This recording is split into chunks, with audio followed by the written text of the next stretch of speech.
I could see having a czar of AI. I could see having a czar of crypto. Why would I want one czar for AI and crypto? You're watching Techstrong Gang.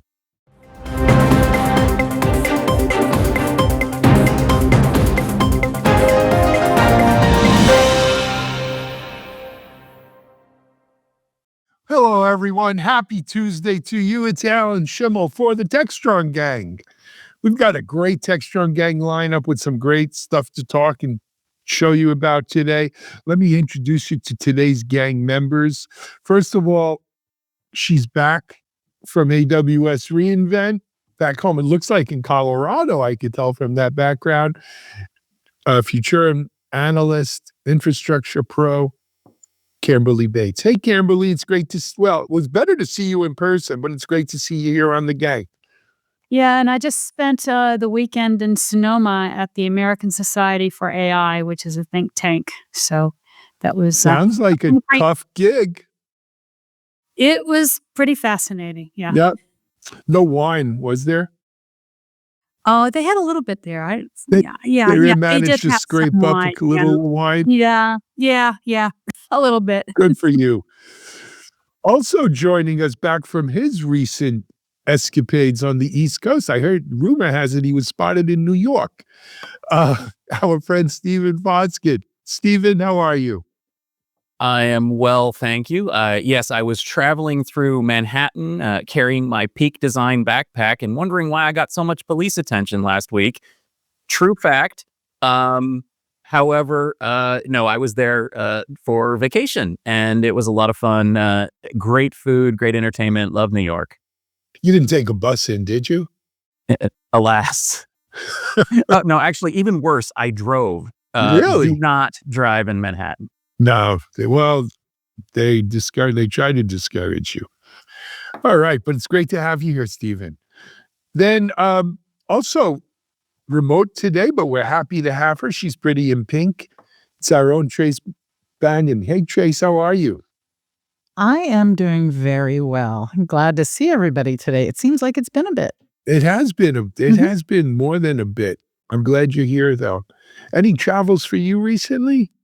No, I am so happy that I've been at home for 2 whole weeks, and I've got at least 2 more weeks at home. So the novelty of 4 continuous weeks, I don't know what to do with myself. Well, I hope your marriage will survive. We shall see. I say the same thing when I'm home that long too, but I'm actually home till the end of the year too, so fantastic. Okay. Then joining us, also remote, but he's back home in it's not really upstate New York still, but it's not New York City. It's just above New Rochelle, where the Dick Van Dyke. Is it Dick Van Dyke in New Rochelle? And Mary Tyler Moore, or is that a little too old? That may be a little too old for some folks, but they watch some of those old time television shows during the day now, right? Pluto TV, baby. Yeah. It's our chief content officer, Mike Vizard. Yep. Continuing the marriage theme, went to see Our Town over the weekend as part of a celebration of my anniversary. So that was fun, and we had a lovely time. Well, happy anniversary to you guys, Mike. Thank you. Very cool. Very cool. Joining me here in studio, she is our sustainability, all things green editor and analyst, Bonnie Schneider. Hey, Bonnie, how are you? I'm doing great. Great to be here. And have you been on the road really? I know you went to Austin, but... Oh, yes. Austin. No, maybe 2025. We'll see. 2025 is straight. It'll be here before we know it. Right. Crazy. All right. So gang members, welcome. Let's face it, it's the middle of December, hard news. It's a little maybe on a slower news day. Mike has gotten some great topics for us. We're going to head up with David Sachs has been named as the, and I guess this wouldn't need congressional approval, so he's in. David Sachs is the White House AI and crypto czar, as reported by Bloomberg and other sources. Mike, what's up here?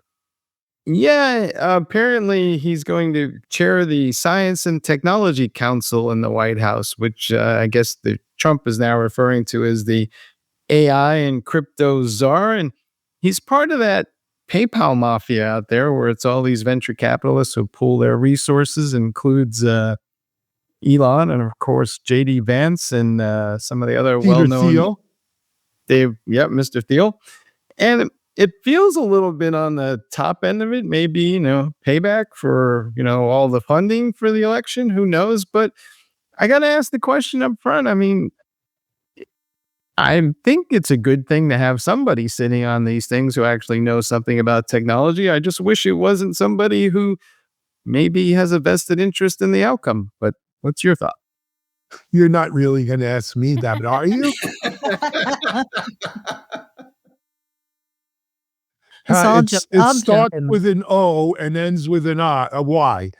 I know how you feel about that, but ultimately, I would devil's advocate here. I mean, it feels like to me we need somebody to sort this stuff out because nobody seems to have a real consensus opinion about AI or crypto, and they're not going away. So what should we do? Well, having a champion, I'm not going to speak to the champion, but having a champion, we need that, right? We've not had a strong voice coming out of the government space. We've had all kinds of amazing consortiums that have been brought together. What is it? The AI safety organization. So they're large and lumbering and have not yet made the kind of, statements, guidance, haven't put forward some ideas. So I don't think it's a bad thing to have somebody as that technology champion. Now, should it be the same for AI and crypto? Well, that's an interesting question. And is this the right choice? I'm not even going to speak to that, but I do like having somebody who has experience as opposed to somebody without experience. So there you go. That's as far as I'll go to bait everybody else to join me on this. What do you think, guys? So the first thing I would ask this group here is, do we think that AI is going to fundamentally change our world? Absolutely. Yes. It already has. And with the nods going on, there needs to be some level of both government and Lord knows I'm not a government kind of federalist kind of, government kind of person. I am a local person. But there needs to be that kind of leadership. And that is both for the big investments that need to be done, the things that are going on geopolitically in terms of the investments and our investments as a country. And then the other piece of it that you touched on, which is some of the security, probably the regulations, whatever that is.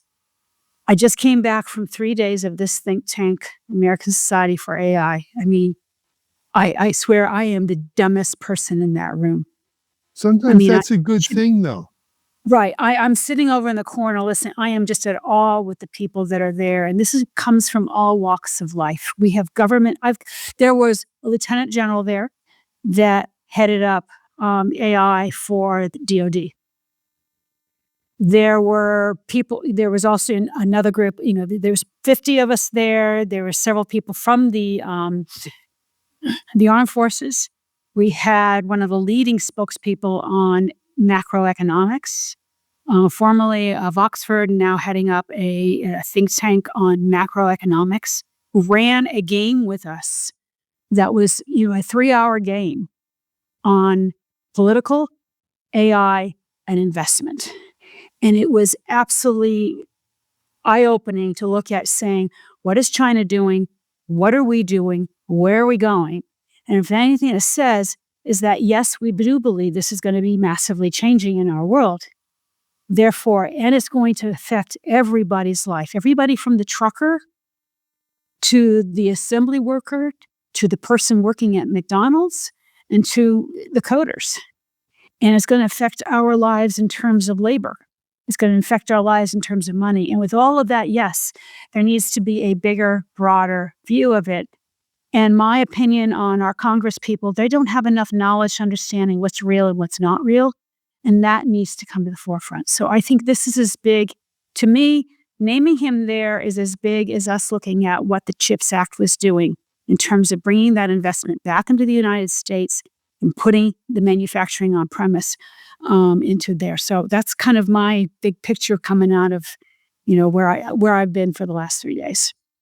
The interesting speculation is that this fellow is going to distinguish between use cases and the AI models, and that he's not going to push for regulation of the models themselves as much as it would be narrow use cases for particular applications that might have that profound impact you were talking about, which is kind of what happened in the state of California when they tried to put that regulation through. And, the state was going to theoretically review all the AI models. And the governor said, we don't have the resources or the expertise to do that anyway. So he basically said, no.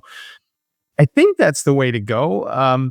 But, to your point, who's going to, keep an eye on what is happening with those AI models? Because, those are kind of the core use cases and people can use them for good and for ill.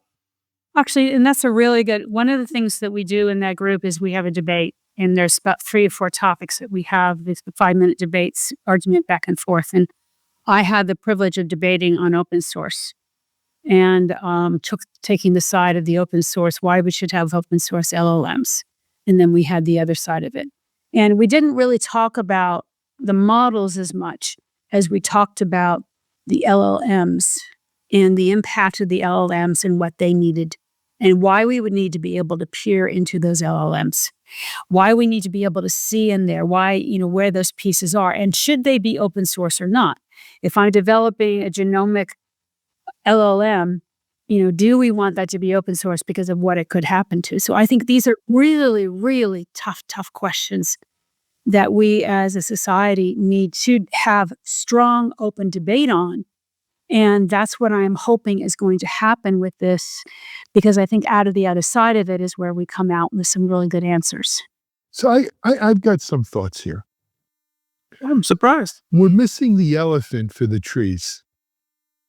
Okay, there's a big fat elephant here. Is AI going to change our lives? Absolutely. Do we need a federal government, not mandate, but direction that helps set a strategic course for the United States to pursue AI superiority and supremacy in the world, much like a Manhattan Project or space race or what have you? Absolutely. Absolutely. When John F. Kennedy said, we're going to go to the moon, not because it's easy, because it's hard. And he set up a leader of the NASA, the space program. Did he also say, oh, and by the way, this guy's also in charge of the Treasury? Oh, and by the way, he's from my cronies who paid money to get in here and already have an agenda. Oh, and by the way, did John F. Kennedy own a business in the crypto space that he didn't give up and has therefore a vested conflict of interest? Have we all lost our minds and we're all smoking this shit that we think that this is the way the government's supposed to work? Yes, appoint an AI czar. Get the best and brightest to lead our AI efforts in America. We need to own AI. He's not the AI crypto czar, and he's not from the oligarchy. And the president shouldn't be having an interest in a cryptocurrency business while this is going on. That's the problem. That's the elephant. And if you guys don't want to see the elephant for what it is, the elephant's going to lay doo-doo on your head. So That's do my you thoughts. do you think crypto is a legitimate currency, or is it a giant Ponzi scheme at the end of the day? What I think really doesn't matter. There are people making fortunes of money on crypto. It's $100,000 or whatever is Bitcoin now, right? So, is there a reason for the government to get involved in crypto? Again, 100%. I think we saw this with the prosecutions over the last couple of years of, when there's that much money involved, absolute power corrupts absolutely, right? And so, yes, we need that. I would think that's more of a treasury kind of function than it is my National Science Foundation. I don't understand, unless it's strictly a blockchain that he's looking into and not crypto. But why I think the fact that they've linked AI and crypto to one person who happens to be from the PayPal mafia, how many more breadcrumbs do you need till you wind up in the witch's oven like Hansel and Gretel? Fair enough. I had not looked at it that closely as in terms of the background on it. I was hoping that the person that does head up on the AI side, and I don't have much to say on the crypto side because I haven't tracked it at all, zero, is having somebody from the tech industry heading that. Absolutely. Not academia. Camberly, I agree with you. We need And I'm not sure who you would have head that up. And maybe he's not quite the right person because of all the he reasons might why. be. And if that's all he's doing, good for it. I mean, But let's track it back to some fundamentals that I think we all agree on. There needs to be an AI leader. I'm going to call it a champion. I don't like the term czar. There needs to be somebody who is looking at crypto both from the technical perspective and the socioeconomic perspective. So we need to have that crypto champion. There's a technology bend to it. Should they be the same or not? My own personal belief, that not representing anybody else, is that they should be differentiated. So what's the other thing that we've agreed to so far? That champion needs to be associated to the federal government, but not from an academic setting only, because we need to make sure that there's a real tie-in to the tech industry, because that's where the money is right now. That's where the money and the investment is going. The research that we're doing privately, the research that we're doing under academic institutions pales in comparison to what we see in the big tech. So we need to have somebody who has insight into that. So we need somebody tied to tech. Don't know if this is the right guy or not, but maybe having a champion over two things tied together is too closely aligned, right? To tie into Alan's passion, that seems a little bit too close. But I also agree that we need to have that champion. We need somebody that has a voice out there, because one of the worst things that's been happening over the last year is we're spinning up organization after organization, think tank after think tank, and we're not making a lot of forward progress. We are nasal gaving, we are looking down our belly buttons, wondering what's going on. And we're not, we've said it. I think Alan might have been the person that I heard this from the first time years ago. What is it that the US innovates, China, Europe regulates and China replicates? Well, this is one of those times where Europe is ahead of us with regulation, and we need to catch up with them. Even if we're not regulating in the same way, we're not investing heavily enough in that because we are the innovation drivers. But this is a slippery slope. This innovation is slippery. This is very slippery. But the regulation in Europe has closed down some of the investments going on. Absolutely. So the overall feeling is the needs to step back. And this gets back to we did have a person from the high up in California. I can't name names because of the rules. Mm-hmm. I can talk about myself and what I heard, but I can't name names. But we had somebody very, very high up in the executive branch of California talking about the AI investments, what they're doing in there, and why they did veto that law, and where they are with that, and their position on why that needed to be vetoed. So, what they're hopefully preferring to see coming out of and then there was a lot of commentary about how they were looking at the government, the European government on there, and what that had done to the investments that were over there. I don't know if hyper regulation right now is the way to go for AI. I think we just have to ensure that it's not quickly monopolized by the usual tech monopolies. But that's going to take allow policy and regulation, Yeah. Alan. So I don't necessarily think that we should follow what the EU is doing. My kudos to EU is that they're actually moving on. And that's what they do, right or wrong. Right. They regulate, and well, they get out there and have the conversation faster than they we're get having the right. conversation, and that's right? okay. But we do innovate faster than them. Oh, absolutely. But So, but this is that time where we need a little bit of balance. Look, this is akin to the space race.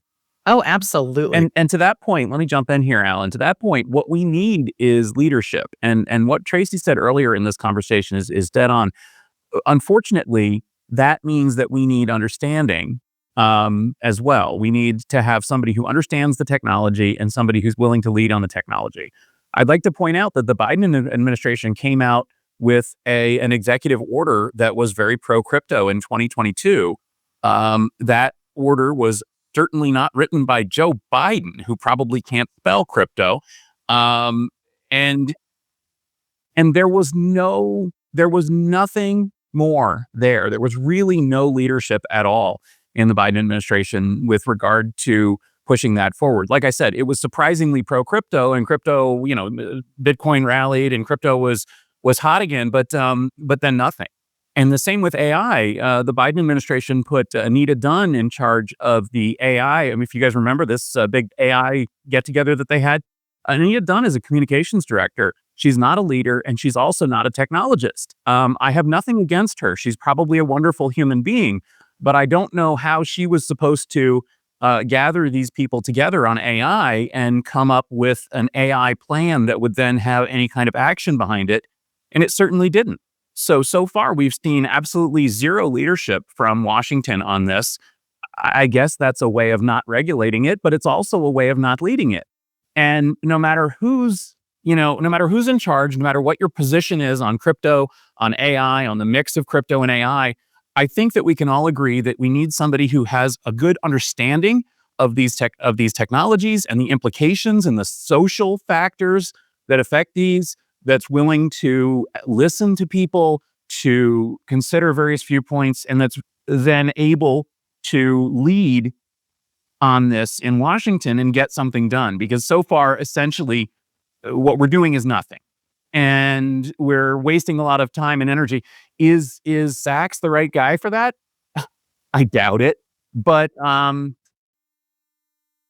least he has an understanding of it. But it does also, I would also point out that he has been much more crypto focused than AI focused. I think it's very likely that Sachs is going to be the crypto czar, parentheses AI. And that is not leadership, and that's not what we need.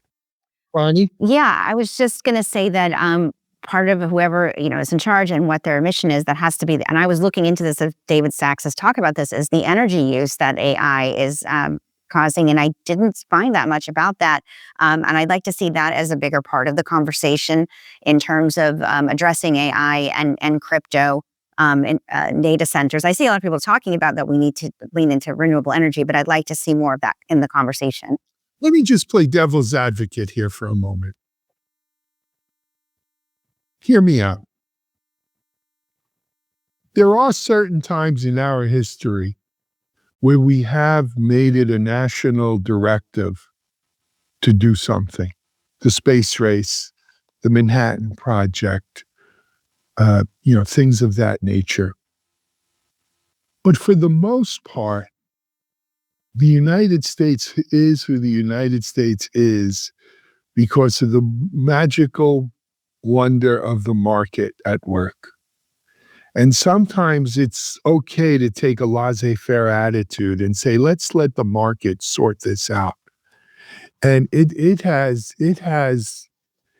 worked for us, right? The internet, though it was government funded and DARPA and all that stuff, really the commercial internet became what it is without a heck of a lot of, we didn't have an internet czar. We didn't even have a lot of internet regulation. It was very much the wild, wild west. But we did have Al Gore. Well, yes. He invented it. Yes, Thank you. we did have Al Gore. And yes. Hello, Al Gore, wherever you are. Sorry, I had to do it. No, it's okay. It's okay. But there's something to be said for letting this thing percolate, right? And don't kneecap it, right? Let the American innovation engine run wild and let the market determine where you are. If it were not such a powerful tool, then I might agree with you. If it were not such a powerful force, I would be more likely to agree with you. But let's let nuclear go unregulated because, it's something that can be really good. Just let the market regulate it. My point there is that that's how 3 Mile Island got its license. I'm kidding. My point on that is it is that profound that I don't think we can simply, and the money associated to it is that profound that we can't simply wait for the markets, because the markets are doing what the markets want to do right now. And they're not necessarily, well, I won't say necessarily. I don't see all the evidences that we're looking at the social implications, that we're looking at the sustainability. I mean, to the point that was made earlier, when I Google something now, I'm not asking for an AI search, yet an AI search has now been added. Every time you do something simple, that's overkill. Is that a bottle of water every time? Right? They're opening up TMI. You know this, right? TMI is being reopened because an agreement was signed with Microsoft because is it Google who's building, right? Investing in building a nuclear power plant? I think they got shot down on that one, but okay. I don't know. I But don't know. look, hey, you know what? And There's you a know lot where going on I there. am. I usually I'm a little bit on one side, but I'm all for more nuclear. I think short term, I'd rather us build next gen nuclear plants than keep fracking and getting earthquakes in places like Ohio. All right, I'm a before Pennsylvania this- anti-fracker, so well, not anti-fracker. Before this conversation goes completely off the rails, I'm going to close went it off the here and rails a note, long and I'm time going to ago. say one thing.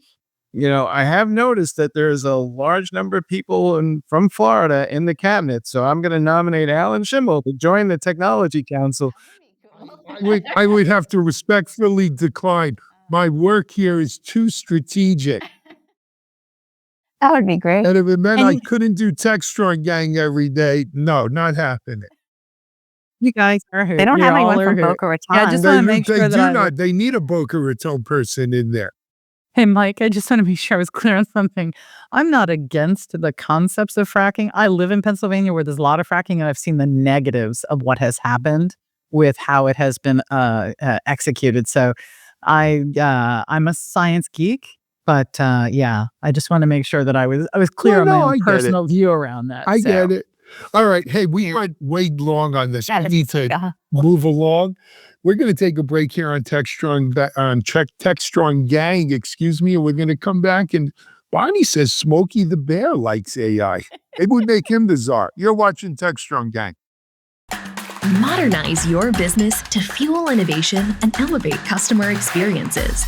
With the Builder Community Hub, AWS and its partner network provide essential tools for transforming applications and infrastructure to fully leverage the cloud. Discover free trials, in-depth demos, and essential resources to empower DevOps engineers and developers to deliver value faster and more reliably. Visit the Builder Community Hub to learn more.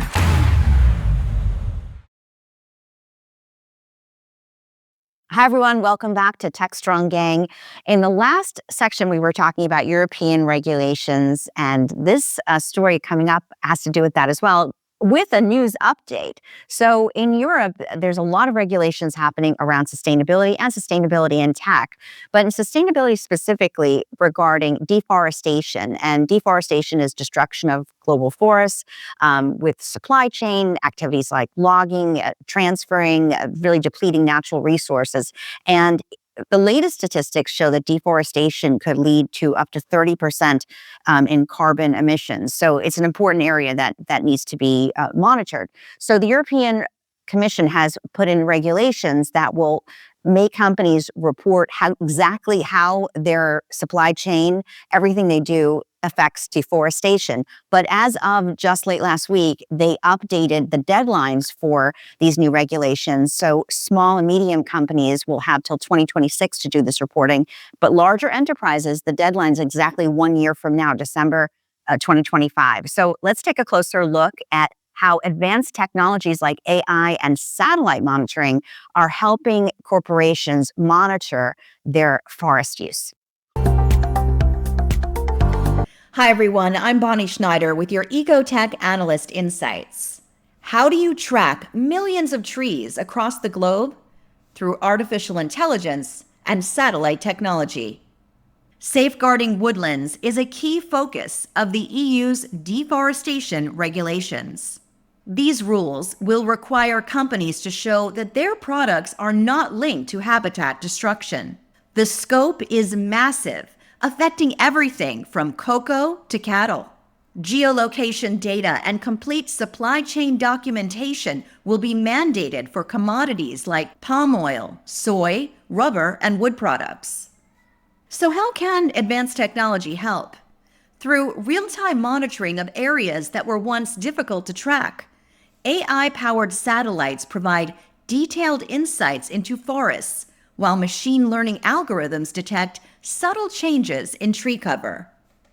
Given the challenges of compliance to meet the requirements. Meanwhile, larger corporations are racing to implement monitoring systems to maintain their access to the EU market.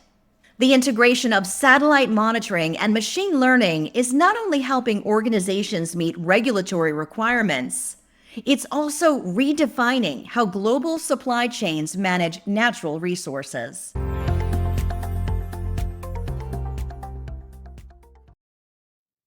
If you think you're seeing a pattern here of European regulations being issued and then just within weeks of the deadline, an extension is pushed through due to pushback, you're right. That's what we've seen in a lot of these regulations. And this new deforestation one is an example of that. But I think the overall point is that these regulations are coming, even if they are delayed, and being aware of how we use implements on the supply chain is something that companies are going to have to monitor.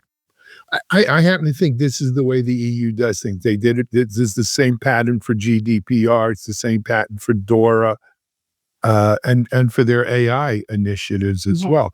What they do is, and you got to give them credit, they recognize that something needs to be done. They plant a flag in the ground, a stake, and say, this is our view. This is how we think it should be regulated. They delay those regulations initially at least a year.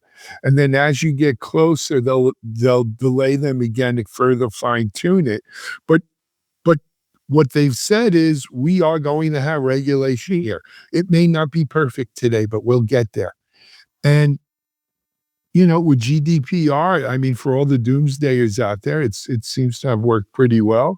We'll see how DORA and AI work as well as this. Again, I give them credit for moving it. I'll tell you something. This is something I follow closely, is deforestation and greenhouse gas and all of that. I was looking, Stephen, I don't know, maybe if you've seen this, there's a couple of programs out there that allows a corporation like Techstrong to, in essence, seed a forest. It's our forest. And it winds up costing about $1 or $1.50 a tree to plant trees there. And, you get your plaque, but more than a plaque, you actually get an app. And you could monitor the health of your forest, and you could name trees for individual customers, employees, and stuff. Like, they gamified it. And I think for $1.50 a tree, the thing is, you do have to buy a minimum of 1,000 trees. So it's about $1,500. It's $1,500 well spent in my mind. Yeah. And I was thinking about doing it for the holiday season, sending our customers that we planted a tree on their behalf in the Techstrong forest. That's great. And we've had some of those companies on Ecotech Insights that do it globally, and it's a growing movement. Yeah. I mean, to the EU's credit, they're also encouraging member states to plant major forests. I know in Ireland, the farmers get paid to give up farming and plant trees, and the EU helps fund that. This sounds so nice, doesn't it? I'm not a pessimist. I'm an optimist. But no, I'm sorry. I love this. I love the idea of planting trees. We looked into that with Tech Field Day. We looked into carbon credits. We looked into planting trees. I hate to say it, but when you actually dug underneath the curtain, most of those programs were complete BS. I love the idea of having these things. I love that they exist, but I fear that maybe they might not have the intended result, or at least maybe they might not live up to their lofty promises. I wish that they did, but I suspect, being a bit of a realist, that much of these promises would be only achieved at a much greater investment financially than most people would be willing to give. And therefore, I worry that maybe they're not actually real. So, But there's an somebody app. convince Yeah. me. Honey, But there's an app And it's that the goes tech with that it. can monitor it. I was going to say that, perhaps a pivot on this, because this is Techstrong Gang, is talking a little bit about the technology that supports this. I mean, it is fantastic and phenomenal. I had the opportunity, I think this was 2014, to start working with drones and with a form of AI, not all of what we have now. And what we were doing was we were doing geospatial change detection. So imagine that I fly over a fracking pond and I know exactly what the depth should be. I can see that the fence is there. I then fly over another time because I have predetermined flight paths, and I can see that something has changed. Right? I can see that the water is now gone or the fence is now gone. There's dramatic amounts of capabilities when you're talking about using the automations, when you're talking about, and this is not even using satellite. This is using LiDAR. This is using more geolocated technologies, but it's fantastic. I'd like to pivot just a little bit and hear just a little bit more. What's the most exciting technology on the horizon for us to use in this kind of a way? Yeah. Yeah, Well, when I saw everybody's that talking- article, sorry. go ahead, Mike. Everybody's talking about carbon capture, but I'm not sure that works either. But theoretically, we're gonna capture all this carbon and shove it in a mountain or under the ocean somewhere. Camberly? Some stuff that's going on out in the Midwest. So when I read that article, the first thing I kind of like popped in my brain was wildfires, and try to look at how we're potentially using AI for wildfires. And we've been using modeling for quite some time on especially the big fires that we have out west, and modeling their direction, what they're doing, et cetera. Although I think that the feet on the street and the guys that have been doing this for so long and the fighting fires probably know as well as any model will do because of the knowledge base that they have. But that modeling potentially can save lives in terms of how we fight the fires and what the directions the winds are going and where things and how we put the planes up, et cetera, to go and drop the chemicals on in those areas to control some of the fires. So that's one of the areas I think is extremely exciting about what we're doing within the forest management piece of it. The other thing I asked the question about is one of the reasons why we do have fires. Our density of our forests have increased massively because we haven't logged as much as we used to in those areas. And so I'm kind of wondering, okay, so we're planting trees, but yet we have this density problem in some of the areas. We I'm not a need full- we need a wait, we're not- forestation czar. I just We do. We need a forest czar. I nominate Smokey. There you go. There you go. Well, a tangent to all of this. He was a big contributor to the He was. campaign this year. Smokey the Bear. Yeah, I- that should qualify him. what are we talking he's- about? Yeah, we're know going what? off tangent. I think we should nominate Yogi. He would do a better job. oh my goodness. Well, Well, he is something to wait, consider. wait Go for it. ahead. Well, He is he the is depth that- smarter than the average bear. He's also really good at stealing from picnic Okay, baskets, wait, which would fit in. Yeah. We got to take a break and come to our next because we'll never finish today. What a crazy Tuesday this is on Techstrong Gang. Oh my goodness. We'll be back in a moment with more. Discover Techstrong Group, the epicenter of tech innovation. We're your go-to for reaching IT leaders and practitioners worldwide. Our secret? Impactful content that sparks awareness, engagement, and top-quality leads. With us, you'll access editorial websites, streaming videos, virtual events, custom content, analyst research, and more. Join our satisfied clients. Let's revolutionize your tech journey. Contact us today and tell your story to the world in the most powerful way with Techstrong Group. So thanks very much for giving me a chance to come on here and talk a little bit about our networking field day event, which was a few weeks ago now. As you know, with the Tech Field Day crew, we do field day events in different topics. And we recently did Networking Field Day.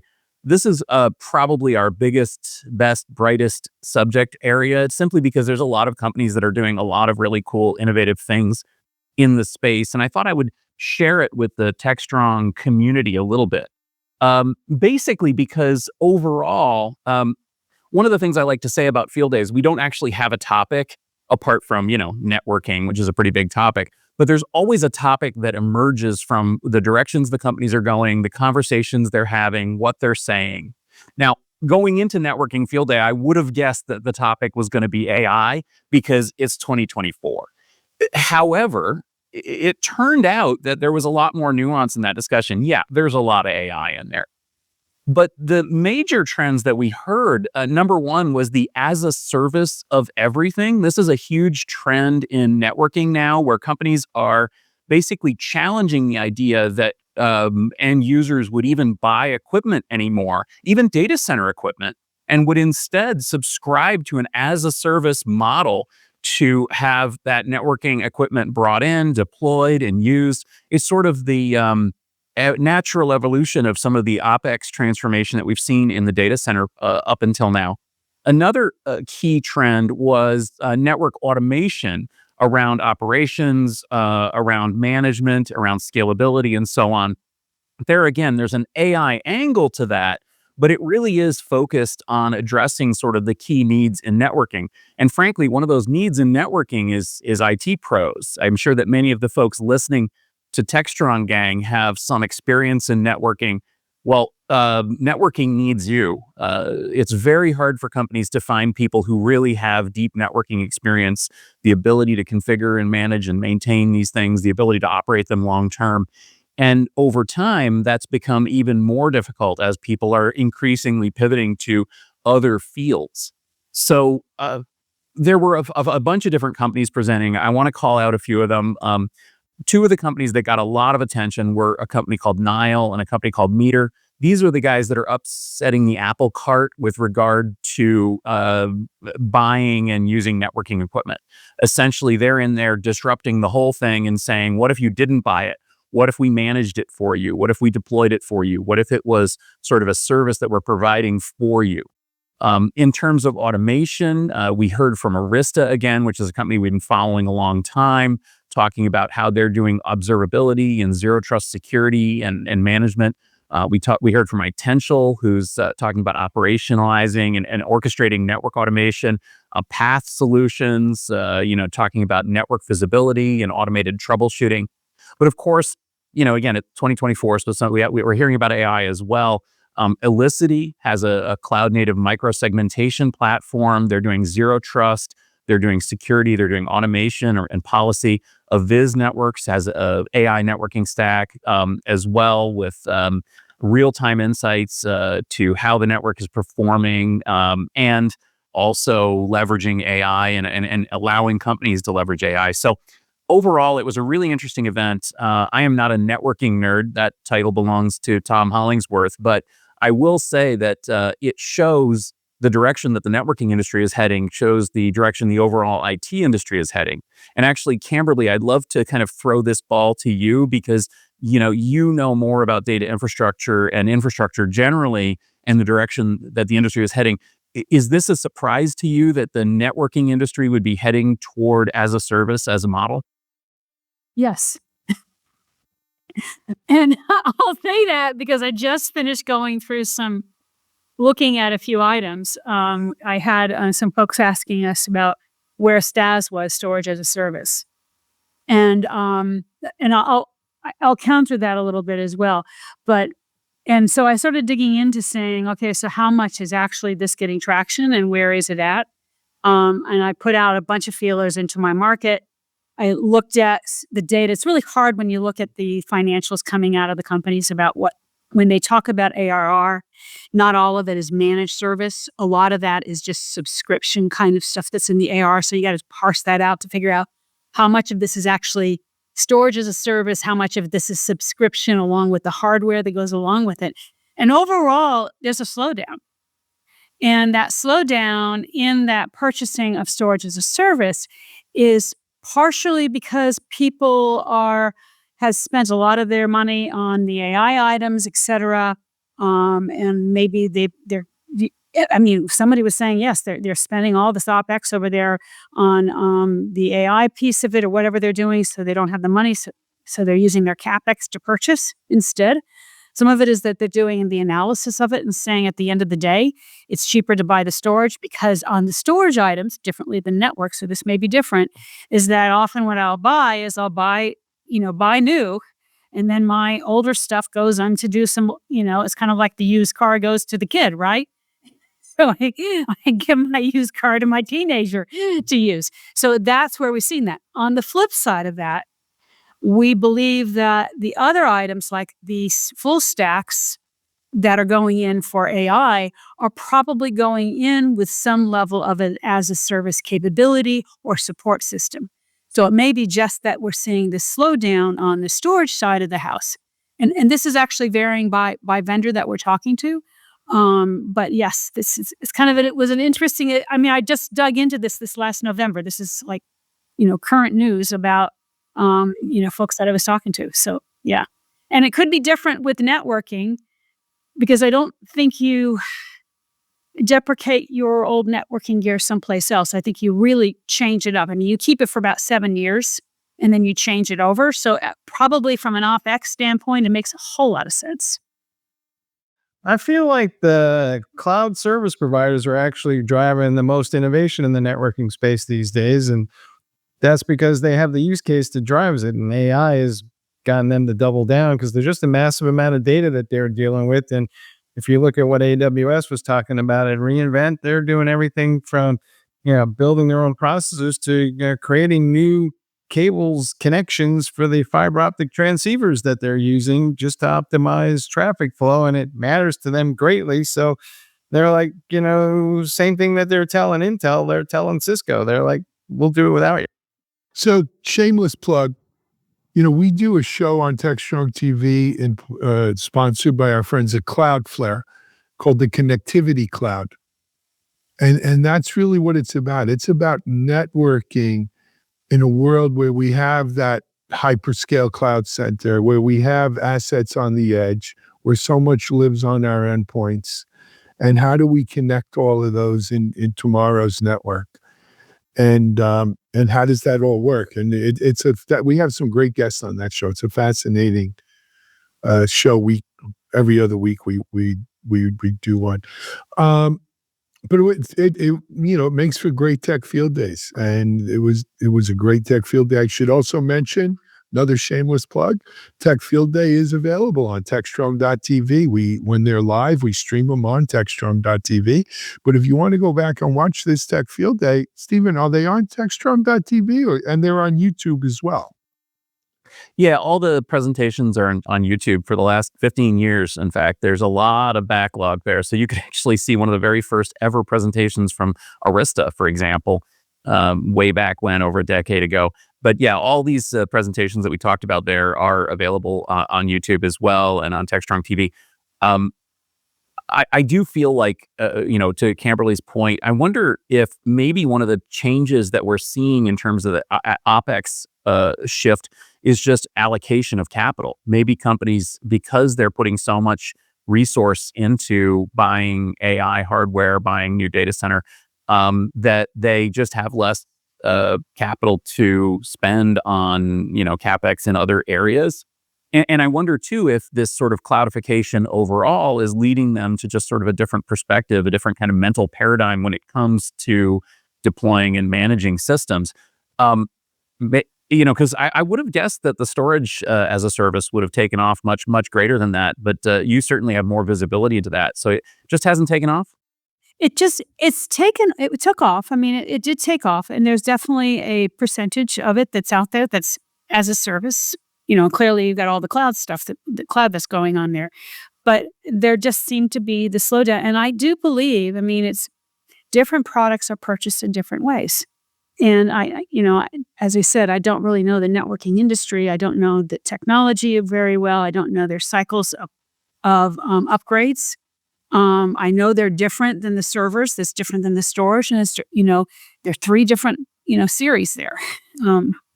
7 years is networking, 3 years tends to be servers, and 5 years tends to be storage. So that kind of changes things. I would also think that, HPE started their world of GreenLake and as a service on the networking side, and they had a phenomenal success with that. phenomenal. And so even the guy that was running that networking piece came over to run the storage side. We didn't see the same on the success on the storage side. So I think there's something unique about your networking piece that is driving this that's different than the other technologies. Interesting. Guys, I got to pull the plug only because I have to run over to the next studio here and do my next event here with the CD Foundation. Nice. CD pipeline. But Camberly, Trace, Stephen, Mike, and Bonnie, Hello. Thanks for joining us. I hope you all have enjoyed our Techstrong Gang too. As usual, we have a full day of Techstrong TV following this, so stay tuned here, stay on point, and we'll see you tomorrow on Wednesday for Techstrong Gang. This is Alan Schimmel. We're out.